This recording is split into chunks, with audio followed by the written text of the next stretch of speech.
ಇನ್ನು ಯಾದಗಿರಿಯಲ್ಲೂ ಕೂಡ ಮಳೆರಾಯಿನ ಅವಾಂತರ ಹೆಚ್ಚಾಗಿದೆ. ಸಿಡಿಲು ಬಡಿದು ಹೊತ್ತಿ ಉರಿದಿದೆ ಮನೆ. ಯಾದಗಿರಿಯ ಶಹಾಪುರದ ಸಿಂಗನಹಳ್ಳಿ ಗ್ರಾಮದಲ್ಲಿ ನಡೆದಿರುವಂತಹ ಘಟನೆ ಇದು. ಸಿಡಿಲ ಹೊಡೆತಕ್ಕೆ ಮನೆಯಲ್ಲಿದ್ದ ಎಲ್ಲ ವಸ್ತುಗಳು ಸುಟ್ಟು ಭಸ್ಮವಾಗಿದೆ. ಅದೃಷ್ಟವಶಾತ್ ಕುಟುಂಬಸ್ಥರು ಪ್ರಾಣಾಪಾಯದಿಂದ ಪಾರಾಗಿದ್ದಾರೆ. ಸ್ಥಳಕ್ಕೆ ಅಗ್ನಿಶಾಮಕ ಸಿಬ್ಬಂದಿ ಭೇಟಿ ಕೊಟ್ಟು ಕಾರ್ಯಾಚರಣೆ ನಡೆಸಿದ್ದಾರೆ. ಗೋಗಿ ಪೊಲೀಸ್ ಠಾಣಾ ವ್ಯಾಪ್ತಿಯಲ್ಲಿ ನಡೆದಿರುವ ಘಟನೆ ಇದು.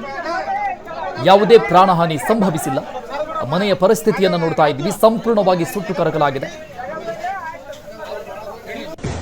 ಸಿಡಿಲಿನ ಹೊಡೆತಕ್ಕೆ ಮನೆಯಲ್ಲಿದ್ದಂತಹ ಎಲ್ಲ ವಸ್ತು ಸುಟ್ಟು ಭಸ್ಮವಾಗಿದೆ. ಮನೆ ಕೂಡ ಹೊತ್ತಿ ಉರಿದಿದೆ. ಯಾದಗಿರಿಯಲ್ಲಿ ಮಳೆರಾಯಿನ ಅವಾಂತರ.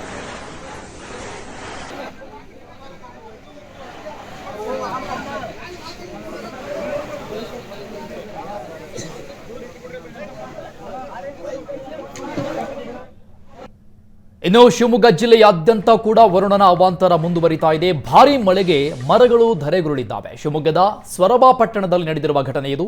ಮಳೆಯ ಅವಾಂತರಕ್ಕೆ ಜನಜೀವನ ಅಸ್ತವ್ಯಸ್ತವಾಗಿದೆ. ಅನೇಕ ಕಡೆಗಳಲ್ಲಿ ಮರ, ವಿದ್ಯುತ್ ಕಂಬಗಳು ನೆಲಕ್ಕುರುಳಿದ್ದಾವೆ. ಮರ ಬಿದ್ದ ಪರಿಣಾಮವಾಗಿ ರಸ್ತೆ ಸಂಚಾರಕ್ಕೆ ಬ್ರೇಕ್ ಬಿದ್ದಿದೆ. ಅಡೆತಡೆ ಉಂಟಾಗಿದೆ. ಅನೇಕ ಕಡೆಗಳಲ್ಲಿ ಮರ ಬಿದ್ದು ಮನೆಯ ಛಾವಣಿಗಳು ಕೂಡ ಜಖಮಾಗಿದ್ದಾವೆ.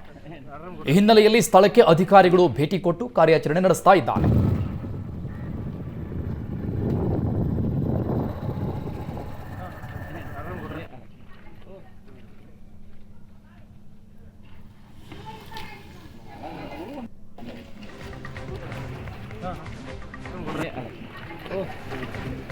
ಯಾದಗಿರಿ, ಶಿವಮೊಗ್ಗ ಅನೇಕ ಭಾಗಗಳಲ್ಲಿ ಈ ರೀತಿಯಾಗಿ ಪೂರ್ವ ಮುಂಗಾರು ಮಳೆ ಆರ್ಭಟಿಸ್ತಾ ಇದೆ. ಇಲ್ಲಿಯವರೆಗೂ ಕೂಡ ಹೆಚ್ಚಿನ ತಾಪಮಾನದಿಂದ ಬಳಲಿ ಬೆಂಡಾಗಿದ್ದಂತಹ ಜನ ಈಗ ಅತಿವೃಷ್ಟಿಯಿಂದ ಸಂಕಷ್ಟಕ್ಕೆ ಒಳಗಾಗ್ತಾ ಇದ್ದಾರೆ.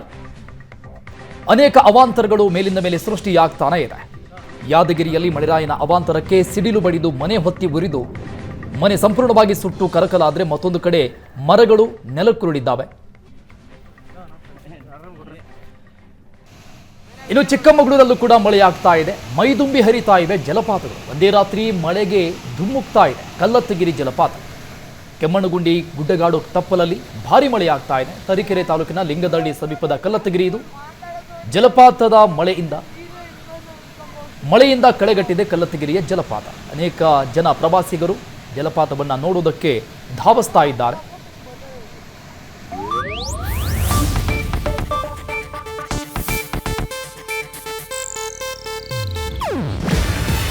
ಇದು ಏಷ್ಯಾನೆಟ್ ನ್ಯೂಸ್ ನೆಟ್ವರ್ಕ್ ಪ್ರಸ್ತುತಿ. ನೀವು ನೋಡ್ತಿದ್ದೀರಾ ಏಷ್ಯಾನೆಟ್ ಸುವರ್ಣ ನ್ಯೂಸ್.